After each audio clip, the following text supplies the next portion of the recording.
my thesis right now is looking into formal verification, just kind of applying that to right now verifying a pipeline RISC-V core. So I've been using a lot of her tools, especially RISC-V formal, but also just Yosys more generally. So I'd like to hear a lot more about that. Yeah, I'm afraid Claire's ill today, so she's not joining. So sorry to disappoint you on that.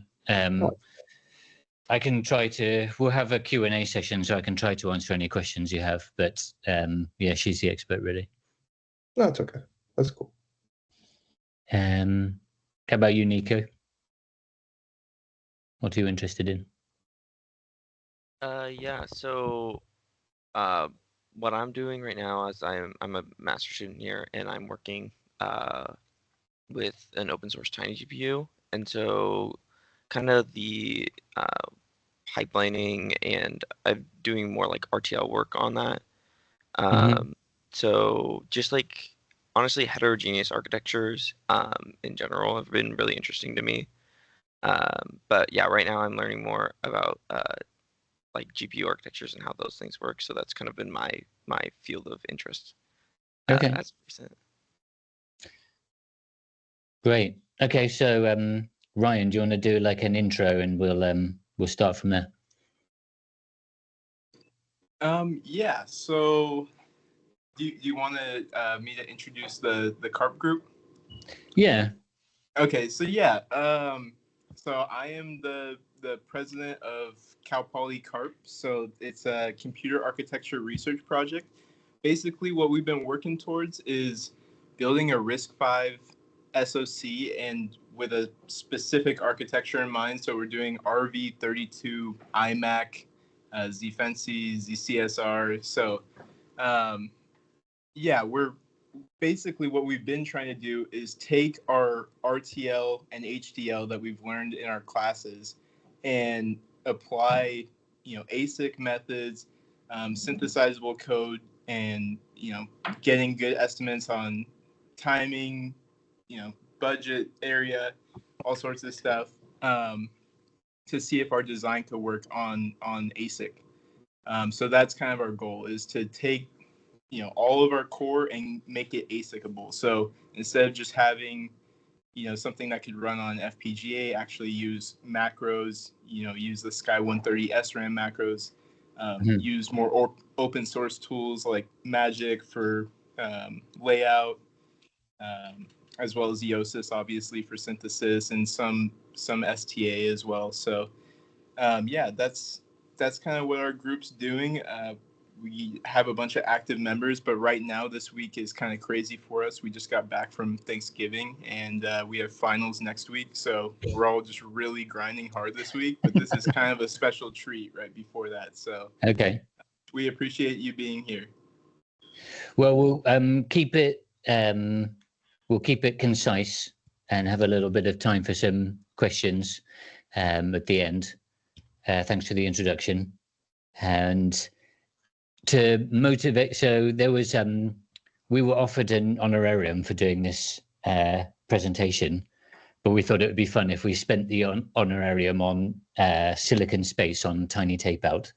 So we've got 4 tiles that we're going to give away to the best questions. So that's a motivator for you to think of some good questions as we go through, and I'll send the 4 best questions a coupon code to get a tape out on our future shuttle. So I'm Matt. Thanks for tuning in today. Thanks for your time in this busy moment between Thanksgiving and your exams.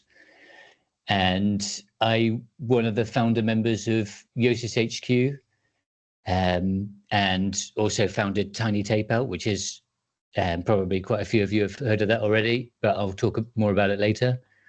And TinyTapeout is one of the kind of cool projects that's built on top of the Yosys synthesis tool that is used for FPGAs and ASICs. And the aim of TinyTapeout is to lower the barrier to real silicon, or to increase accessibility to silicon. So I like to start with talking about how I got involved in this, which was being new at something and bad at it. So I kind of went through a bit of a life-changing moment, probably 10 years ago, when I finally let go of my need to know everything. And part of the problem with needing to know everything is that you can't ever give the impression that you're not good at something, or that you're going to make mistakes, or that you might not know the answer to something.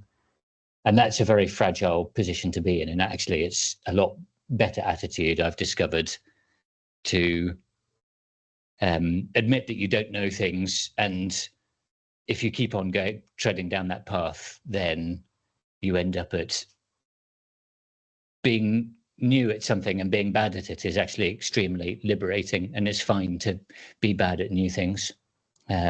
So this thing that I was bad at to start with was FPGA stuff. And I kind of conducted my learning experience in public, making lots of mistakes and meeting lots of people. And that's kind of how I got first in contact with Claire, because I was using the open source FPGA tools. And it also led me to this conference where I met a guy called Tim Edwards, who was doing open source microchips. And at that moment, I had never really, although I was using open source FPGAs, I'd never really thought about open source silicon. I didn't really know it was a thing. And after discovering it and playing around with the tools, which was called Qflow at the time, and that's what this screenshot is on the right-hand side, I did a conference presentation called From Zero to ASIC, and just found that there was a ton of interest, a lot of people. I got quite a lot of people who were excited to learn more about that. And that led into my first ASIC. So one of the projects I used to learn about FPGAs was a clock showing the time on a VGA screen, which is this design here. Hold on, let me check which one it is. This one here. And one of the changes in the MPW system was for the Google-funded lottery shuttle, was that everybody got exactly the same size area for their chip. And when I put my clock on, I saw how much empty space there was. And so I got in touch with a bunch of friends, and we put a series of designs in between and used this MUX multiplexer here to choose between them all. So I don't know how familiar you all are with the terminology. In the chat, just if you know what an MPW is, just type in the word MPW into the chat.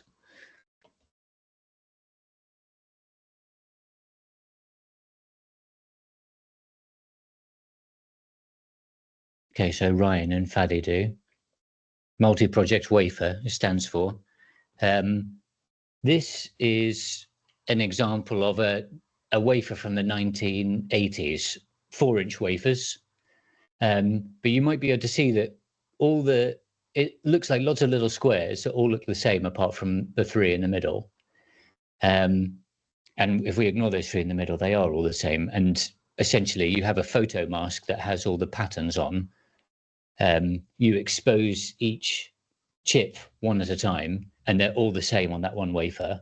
And then you cut that wafer up, you dice it, and then you put those chips into packages, and those are the chips that we're used to using.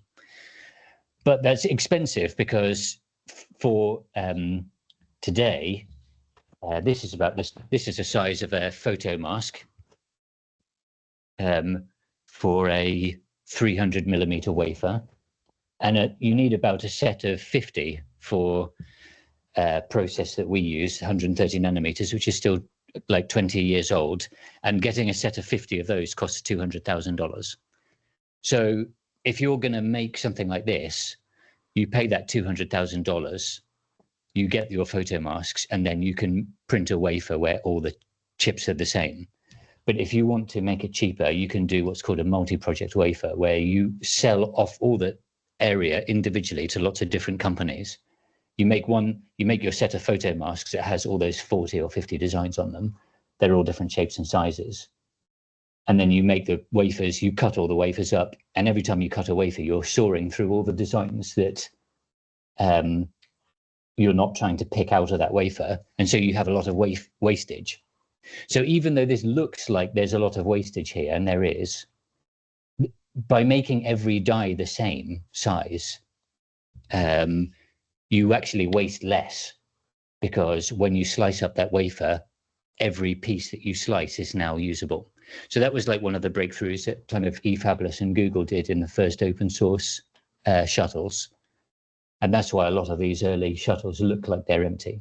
But that was one of the things that first motivated me to try to use more space. So I started a course called the Zero to ASIC course. And I kind of got a little bit more organized. So I made everybody use like the same size design, and I connected them all together with a tri-state bus, and each design is only active one at a time. And you can see like inside the design, some have more or less utilization depending on what people were attempting to do, but still there was a ton of unused space here. By the way, a brief plug for my courses. If you want to take one of my courses, you can check out, I've got a digital and an analog course at zerotoasiccourse.com. So this kind of led me to the question of like, how many designs could I put on a die in one of these MPWs and waste the least amount of space? So this was like an early experiment in 2022 where I managed to fit 500 tiny designs onto one chip. Which we did manufacture. We did it like very, very ad hoc. I just made a Google form. People pasted a link to a GitHub repository. I kind of hacked it all together in the last moment, and we submitted it onto the lottery shuttle, or MPW7. And then for TinyTapeout 2, we kind of realized that there was going to be a lot of interest. So, and also less numbers of tiles were needed and bigger tiles were needed. So we decided to pay for this on the, because the problem with running a service on a lottery shuttle is that you don't know if your design is going to get made or not. So we got 160 people to commit to pay for their design to get manufactured. And then we put all that money together and bought a eFabless ChipIgnite shuttle slot to get a guaranteed delivery, and ran all these designs all next to each other with a kind of serial scan chain. And that was in 2023. That was the first product that we shipped from TinyTapeout in 2024. One of the funny things about this was I'm not a great engineer, and this was done with a MUX.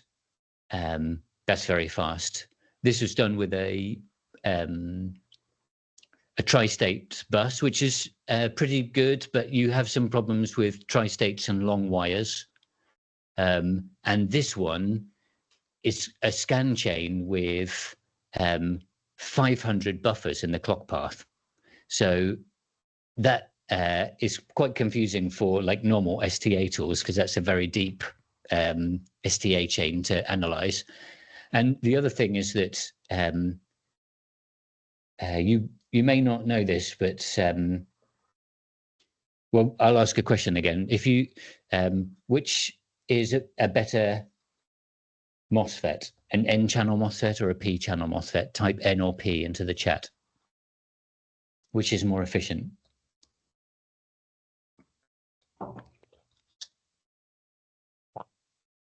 Okay, everybody knows N-channel. Yeah. So, but you might not know that in a standard cell on an inverter, so this is a model of a Skywater standard cell. This is the P channel, that's the N channel. the P channel is bigger, sized bigger, but it would need to be roughly twice as big for you to get equal drive strength for up and down. And to save space, generally, they don't do that. They size the P at like 1.5 times. So driving high is always slower than driving low. And so it turns out that if you put 500 clock buffers in a row, you end up really slowing every time it's rising a little bit slower, and you end up with it distorting your clock pulse. So your clock comes in like this red signal and comes out stretched out like this blue one. So that limited the maximum speed of the clock, because if you drive the clock faster and faster, eventually you end up with no negative space in your clock. So that really limited the maximum frequency that we could do with the TinyTapeout serial I/O. And yeah, it's just worth mentioning here that like all of this was done, all the verification and the simulation and the formal and functional verification was all done with open source tools.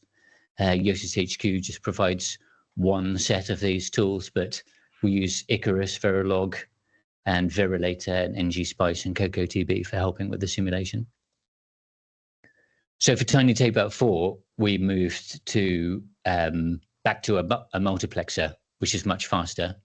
So we got like 3 orders of magnitude faster in terms of the IOs, and a much more robust, resilient design with some real engineers helping me out, and added an extra 10 IO pins.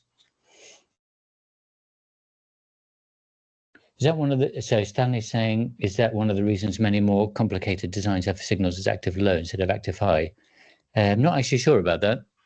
I don't think so.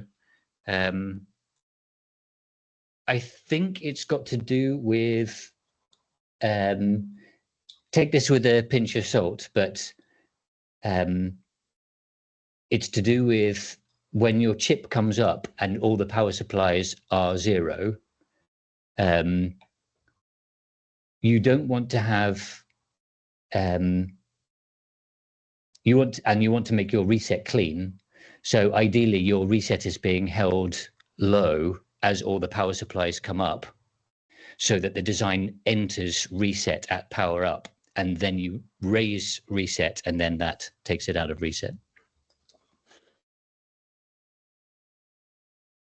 For TinyTapeout 6, we introduced analog and mixed signal, which I think is super awesome, because although the open source silicon stuff is fantastic for learning and teaching, there's not that much that you can really do that is very novel or useful that you couldn't do better with a modern FPGA.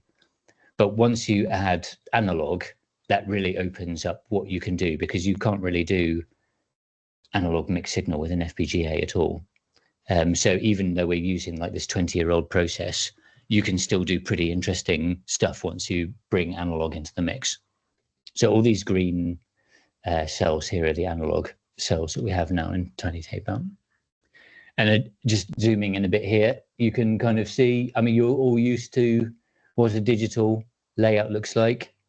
But you can see here how different analog is, and that's partly due to the fact that the analog design and layout process is extremely manual, and so everything looks a lot more different, a lot more spacious. And if we zoom in again, we have our transmission gates, and here you can actually see the so the transmission gates are used for the analog multiplexer, and here you can see clearly the difference. So this is the N channel gate, and this is the P channel gate, and you can see that the P channel is basically twice the size as the N channel to get them balanced for making sure that the analog signal stays intact on its positive edges as well as its negative edges.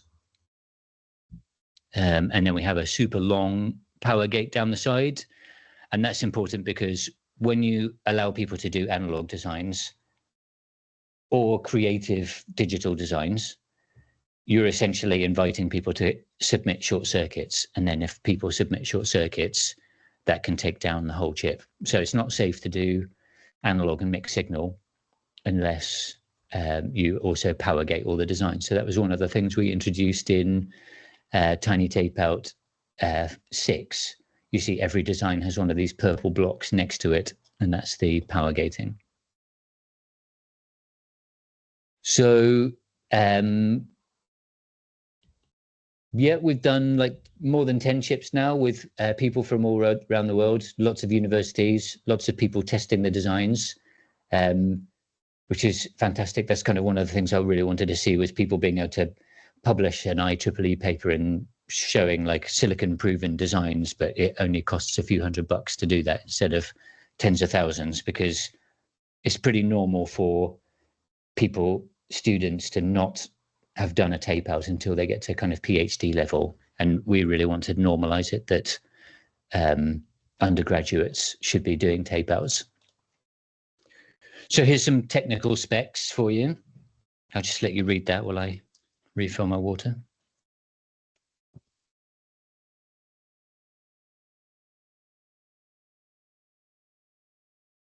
We ran a survey recently. I'll show you that in a second. But when you ask our users what they most want, they ask for more IOs.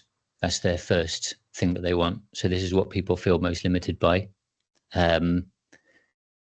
I feel that the digital IO bandwidth is quite a strong limitation, but a lot of people aren't that concerned with that.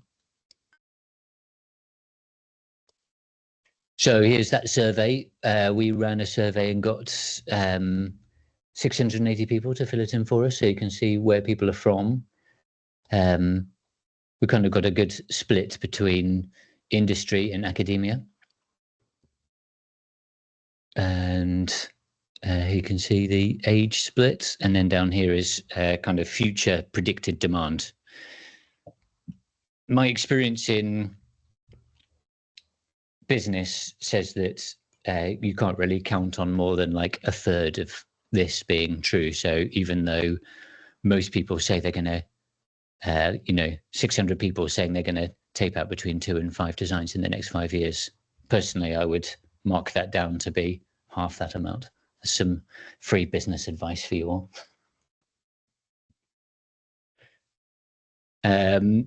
We do a lot of workshops. So this is a recent one that we did in Denmark with 100 people doing tape out. So one of the great things about doing open source tools and also making everything available in the cloud means that you don't need to install any tools to do a workshop, and that means that it's possible to get 100 people to do their first tape out in a 4-hour workshop. Just basically work their way through everything and see it all, and then after the workshop spend time on making their design more interesting. We use the Yosys HQ tools for formally verifying the multiplexer. And that's all done as a continuous integration system. I recently did a presentation about going into more detail on that. If you want to, I'll share this presentation at the end, by the way, so you can get all the links. But yeah, it's nice to dog food your own tools when you're building a product, making sure that everything is going to work. And so far, we haven't had a dead TinyTapeout chip. They've all worked, so that's been great. And we've also been branching out on more processes. So the first 3 years were all Skywater, but now we're working with a German foundry called IHP. And this was one of our first test chips with them. This was actually not using the MUX. This is just taking a whole bunch of designs, lots of everybody's Verilog, putting it all together into one big Verilog design and then hardening that one design rather than muxing. So no power gating, no analog. But this is one of our more recent ones. The art here was inspired by the loss of eFabless. If you knew that eFabless went out of business in April this year, just type RIP in the chat.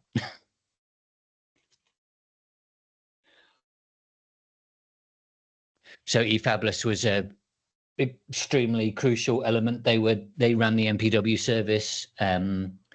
They developed OpenLane that turned into LibreLane. They ran a paid-for shuttle service, and it was a real sad loss when they went out of business due to venture capital funding issues. And when they went down, that meant that there was no more access to Skywater for a while. And we were pretty worried that whether we would weather the storm or not, because we also had $25,000 worth of orders in the pipeline with these chips that were in the factory. And it looked like we weren't going to get those chips, so we might need to refund everybody. But we decided to keep calm and make ASICs, and so that was the reason that we did this art on the front of this IHP chip. IHP 25A was another big community chip with a few hundred people's designs on it. But the initial IHP chips we weren't allowed to export outside of Europe, so that had a problem. Yeah. Yeah, right. Yeah, it was really affected a lot of people. Here's a glamour shot of a recent chip on board.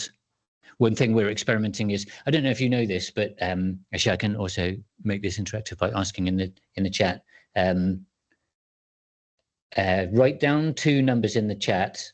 How much is the price of a bear die, and how much is the price of the packaging? So like if you thought that the die was $10 and the packaging was $5, you'd write 10 and then 5. Let's say for the eFabless chip ignite style offering, where you get where you're getting like 100 chips. 1 for the die, 10,000 for the packaging. 100 for the chips, 10,000 for the package. Maybe I'm not explaining myself correctly. I'm talking per package.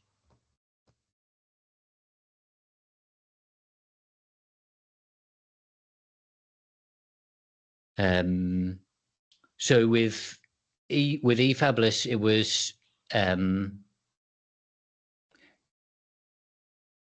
well, if we take let's take Waferspace, because they've got their numbers up at the moment. They're doing so. Waferspace is a new service where you get 1,000 dies for $7,000.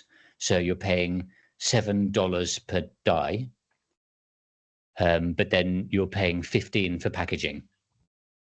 So you're paying almost twice the price for the package. And if you think about it, it's absolutely crazy, because the die is 50 photo masks in this clean room factory, takes 3 months, and you've got this like precision engineering marvel, and we're getting them for $7 each. And then you want to get them put in a package so you can mount them on a PCB.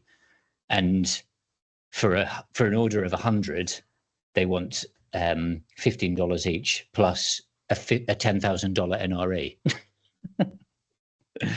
So a thing that we've been investigating is the chip on board process, which I like, because it's traditional that this blob of epoxy is black to protect the chip from light.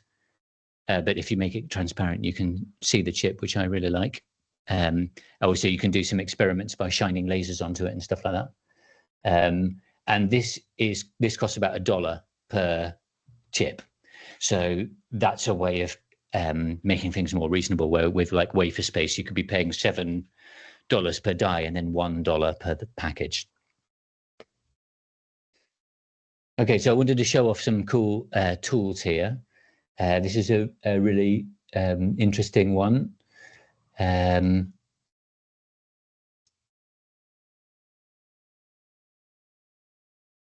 So this is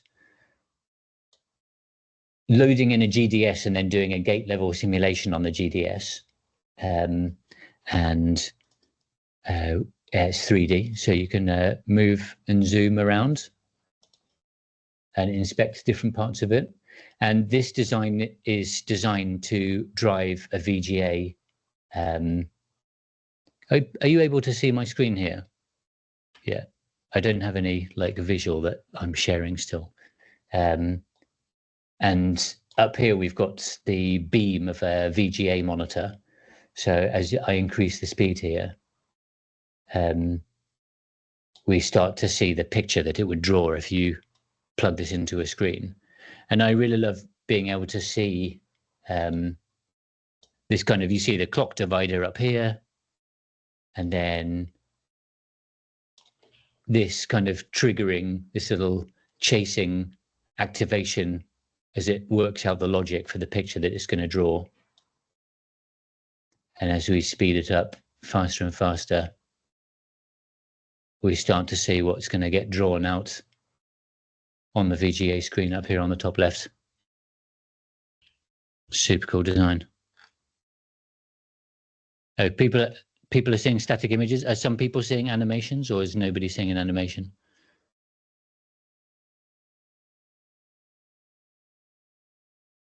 Only static images.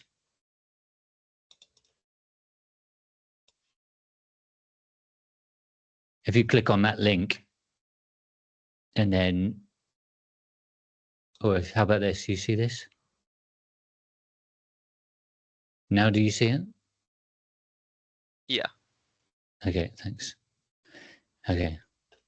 Damn, I just talked through. Is it like the static images as if you were seeing what I was saying? This I'm not used to the Teams presentation.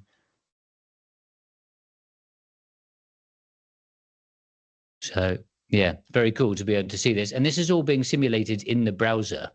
It's quite amazing. So one of the things I love about the open source tools is you get people, this is done by a graphic artist, you know, he did his first tape out with TinyTapeout, and then continued to work on his own to build this. And now we've got this really cool tool that we can use to view our designs. All right, so moving on. We've also got a cool tool to show decapped images. So this is TinyTapeout 6. There's those analog designs we were looking at earlier. These horizontal bars are the muxes. There's some more analog designs here. This one is a really big Linux capable RISC-V.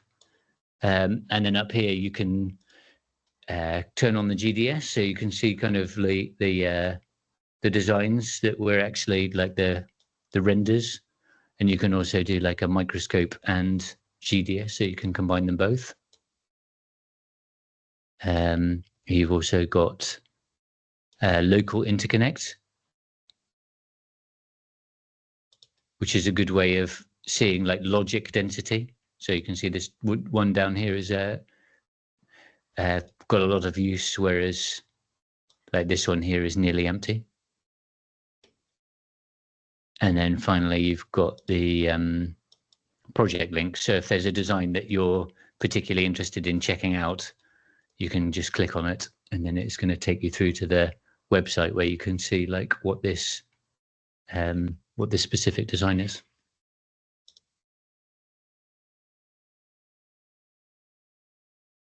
Okay.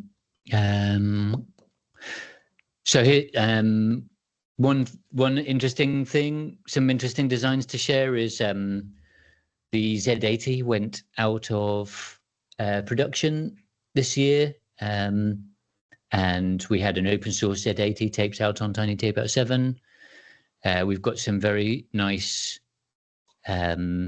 mixed signal stuff. We've got people putting together 2 different TinyTapeout boards to build software-defined radios, and we've got this big design I showed you earlier. This one and this one in the bottom there, a Linux, micro Linux capable, huge RISC-V SoC.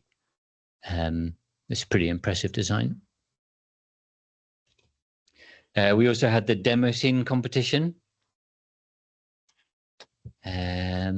With a ton of entries from people doing pretty amazing stuff using, so this was, you had to make something that did an audio visual demo in 1 or 2 tiles of ASIC. So you're really limited by the space. And this is one of my favorite ones here.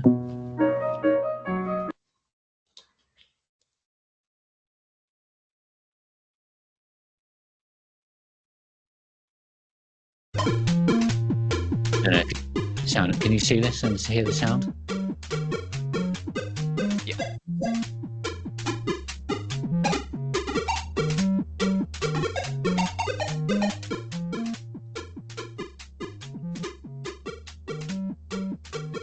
Pretty amazing.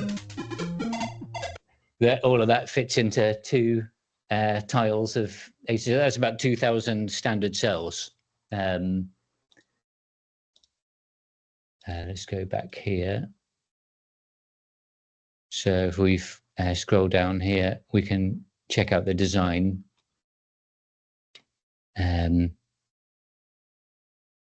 Yeah, so pretty high density design there.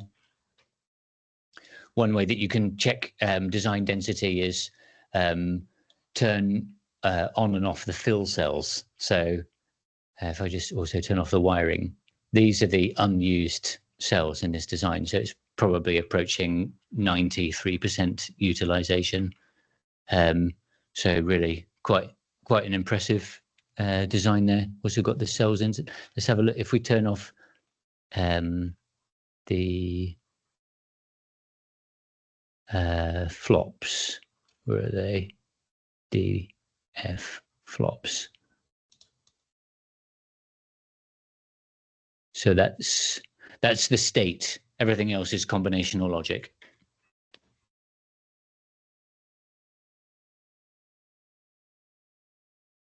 So yeah, that was really cool to see that. We're actually, these chips, we were one of the ones that we had lost in the fab, but then when Chip Foundry restarted, they bought the eFabless IP and we were able to get hold of the chips. And that's actually what now this chip on board that I showed earlier, this has got the demo scene demos on it. So now we're finally able to judge this competition. So that's actually in process at the moment. We had the RISC-V peripheral competition, which is another really cool competition where we provided the RISC-V core and people submitted peripherals. So we had like 40 different peripherals that were submitted that fit around the core. It built up into 55,000 standard cell design. So we had to remove one of the muxes to be able to start fitting in these bigger designs. And we just had the judging and awarded the prizes for that. So yeah, it's been seen a lot of great community coming around and getting involved in these projects, and it sounds like that's kind of what you're doing as well in your club, or working together to build these bigger processors that are going to take up more space. Another thing that I was super happy to see was we put TinyTapeout 6 on a Pocket Cube satellite. Which was just launched. It was lived inside. It's funny because one of the things we do with TinyTapeout is we're part of an MPW. I explained that earlier. It's a way of making the chip cheaper by sharing the up NRE cost. Then we make that a multi-project chip by sharing the individual NRE cost between hundreds of people. Then our chip is one of 5 boards that goes onto a CubeSat. That then is one of like 5 CubeSats that is then of like one of 100 satellites that goes up on this launch here. So it's really incredible to kind of be leveraging this, and to think that people on TinyTapeout 6, they paid like $100 or something to get their design onto silicon, and now it's in space in a satellite, and we've just got, let's just watch it launch. T-minus 10, 9, 8, 7, 6, 5, 4, 3, 2, 1. Ignition, engines full power, and liftoff. Go Falcon, go Transporter 15. Yes, it was delayed like 5 times, but finally they launched it. And so we've got some open source silicon. Vehicles pitching downrange. That was launched and we've now started through the SatNogs system, started receiving data from that, getting information back. So we're going to be starting to be able to run the experiments and check out how those designs are performing up in space.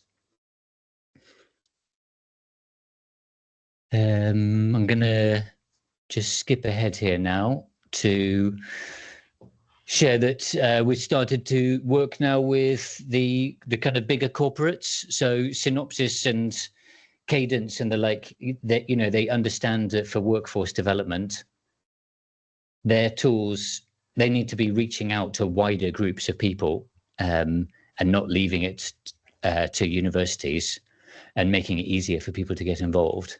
So they want to get like high school students and undergraduates not studying chip design to start being able to play with this stuff.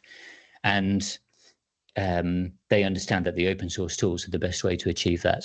So this just wanted to share this letter of intent that they are now starting to support the use of open source tools for workforce development and working with students. We've started working now on global foundry support, which is going to be available next year. So this is our most recent test chip that has just been sent to manufacture on Tim Ansell's wafer space surface, and that analog is going to be available coming up soon. And then these are the slides along with the resources, everything that you might need to know if you want to find out more about it. And then, yeah, I wanted to just accelerate there at the end a bit because I want to leave time for questions so that I can hand out some free coupons for taping out design on our next shuttle, which closes in 110 days. So we'll call it there for the presentation and move over to any Q&A.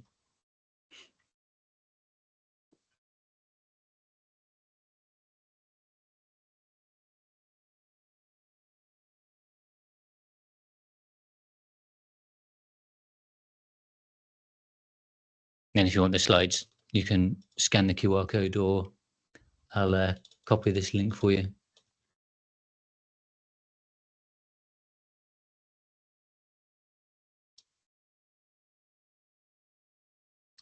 Okay, I have a question on like something I know about like the fabrication process is that it's pretty inconsistent and you can have a lot of like errors or like malfunctions in the chip. So how does like what is the process of TinyTapeout that would help mitigate that or prevent that, or like what happens when you have like a fabrication error?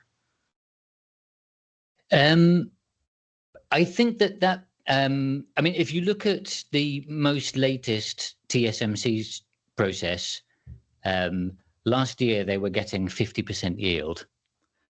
And that's common for new processes, that they're really working at the absolute leading edge, so they've got a lot of yield problems. But for a very well understood and like older process that isn't really cutting edge anymore, like Sky 130, the yield is way better.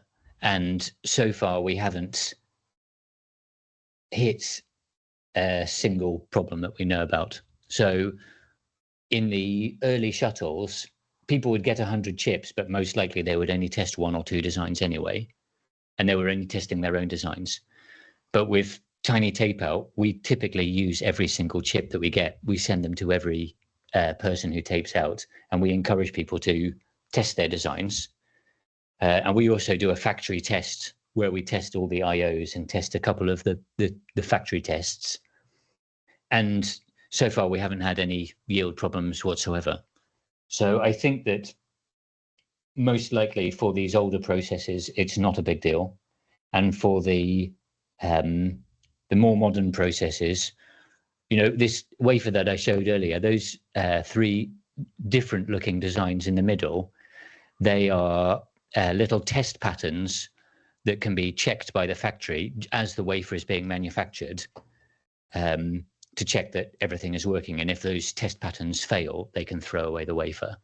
Then if those are all good at the end, then you can run you can put the machine into a wafer tester, and it will make a connection with these probe tools, and then run things like a JTAG scan chain to check that all the flip-flops are working, and that the design is working as designed.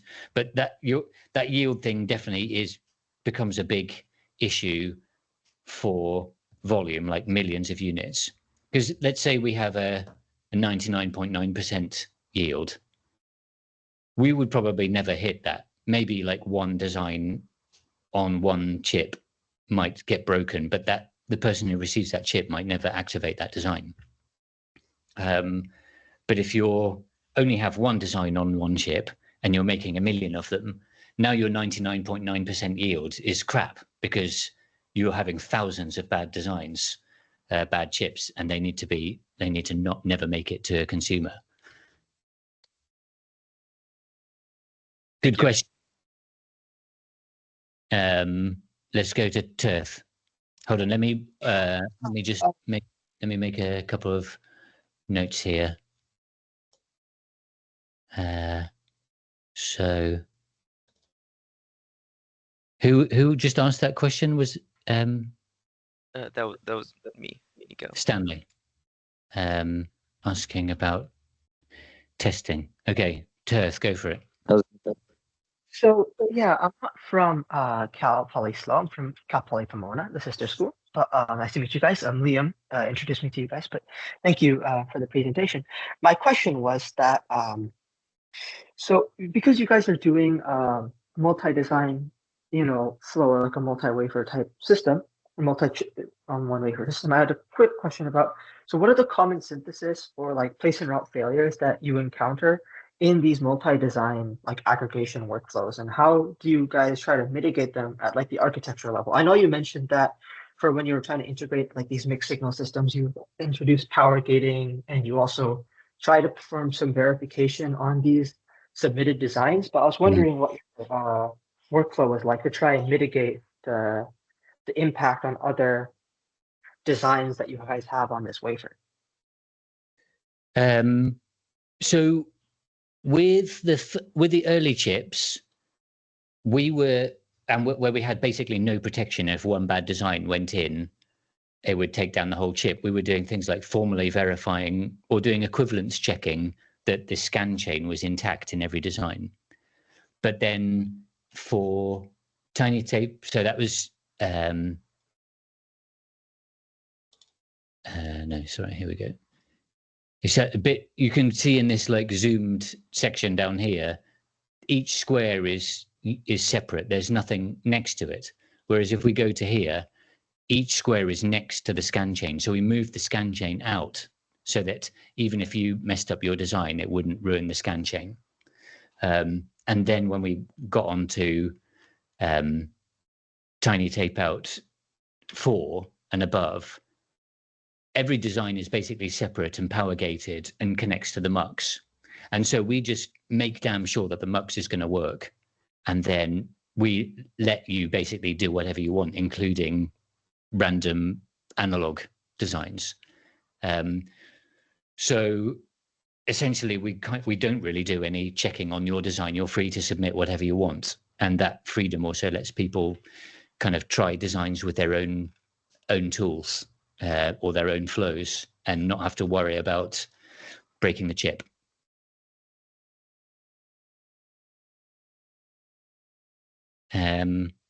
Let's move to number 2. Was I see 1, 3, 4, and 5, but I don't see 2. Let's move to Dylan. Yeah, so I think me and a lot of the other undergrad students are pretty much only trained in digital design. And I'm curious where you would start, if you have any suggestions or maybe some guides or even some stellar projects from past TinyTapeouts that make use of mixed signal.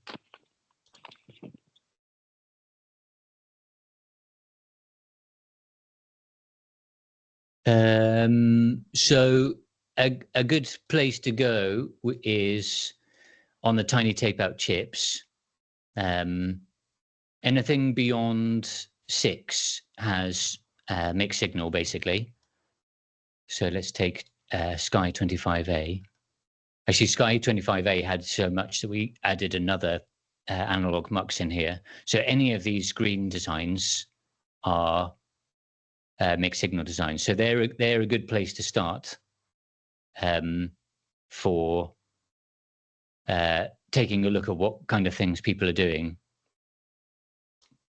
Let's take a look at this one.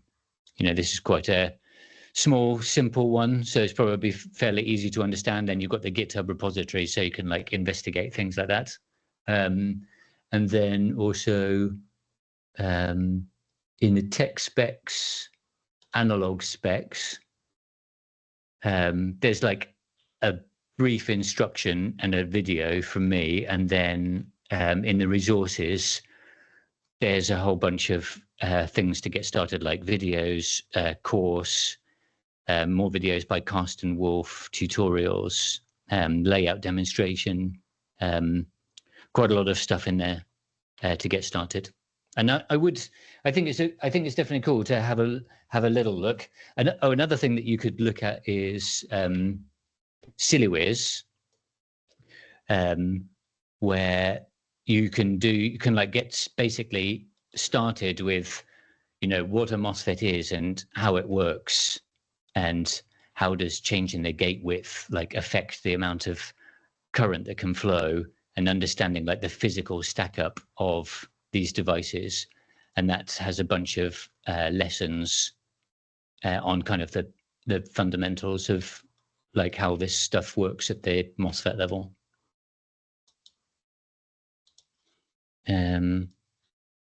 So yeah, thanks, Dylan. Ryan. Okay, hey, so we plan to, for our RISC-V SoC, we want to use Sky 130 SRAM macros. And the only design that the people in this group have done with macros before is with DFF RAM. And we haven't used the Sky 130 SRAM. I did some digging into it, and it looks like they released the build space, but it didn't come with a DRC. Do you know if there's like a DRC rules existing or floating around anywhere for the SRAM, Sky 130 SRAM macros? No, from what I have heard, it's basically black boxing it anyway, because it's the foundry stuff is IP you have to pay to get access to, and then you also don't have the DRC for it. So all I can recommend there is to get in touch with Chip Foundry. Got it. Okay, thank you. Stanley.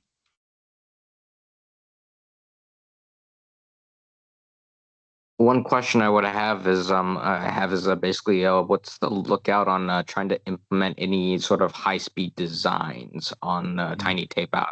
Is it one of those things where it's possible, or I haven't looked at some of the older designs yet, haven't had the time. So Yes, good question. So Skywater, so we saw like in these tech specs, digital I/O bandwidth is around 50 megahertz. Now you can get up to around 600 megahertz inside the chip, but getting the signals out has to go through the I/O pads, and those I/O pads are quite old with a lot of ESD protection, and they basically are filtering your signal. We get better performance with analog, and Sylvain Monod's done a test with like a differential receiver, and I think he has got kind of up to around 200 megahertz with differential signaling across the analog I/O. So that would be the way to do it. And then with IHP, which is coming soon, the analog is coming soon, we should get more. So we should get maybe 150, 200 megahertz for the digital, and maybe 400 megahertz for analog. So still not like super high speed, but definitely higher speed than Skywater. Gotcha. Thank you. Okay, I think we've got maybe got time for one more question. If there's one more question.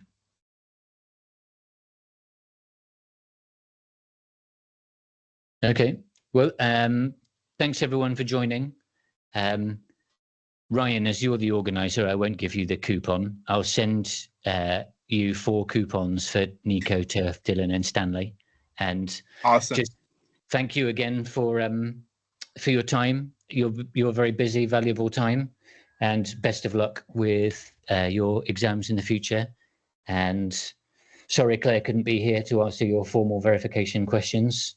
And yeah, I really hope to see you all involved in the future with like making contributions to the open source ecosystems and taking advantage of the incredible facilities that we have now, easier than ever to get your own silicon fabricated. So best of luck and thanks for joining. Thank you so much. Awesome. Thank you, Matt. Thank you, Matt. Bye, everyone.